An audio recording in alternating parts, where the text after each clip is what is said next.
কি অবস্থা, হ্যাঁ? তো আমরা একটু দেখেন কি অবস্থা করে রাখছে যে আমরা পুরো দেখবো ইনশাল্লাহ যে আসলে কতটুকু ইনফেকশন হয়েছে বা উন্নতি হয়েছে। তো আমরা এই খোলার চেষ্টা করতেছি ইনশাল্লাহ। কি অবস্থা মারাত্মকভাবে আসলে অ্যাক্সিডেন্ট ছিল।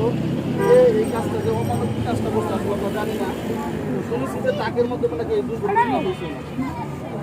দেখেন বুঝতেছি কি অবস্থা আমরা দেখবো। আজকে আবার আমরা দ্বিতীয়বার একটু বেশি বলবো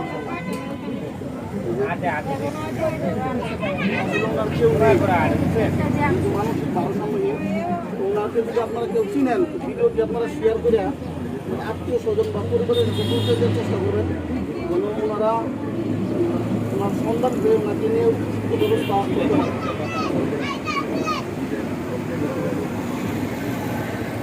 আরেকজন এখানে পাশে বসলে ভালো। এই দেখেন কত বড় একটা অ্যাক্সিডেন্ট হয়েছে। এই যে দিলাম দেখানোর চেষ্টা দেখান একটু।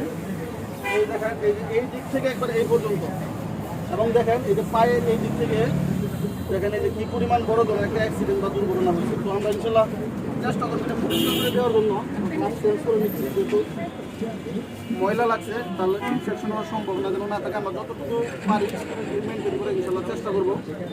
আসলে রাস্তার পাশে তো এভাবে সম্ভব না।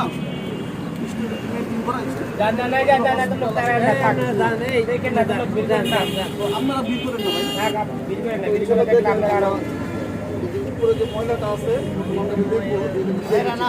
টান টান হয়ে গেছে তো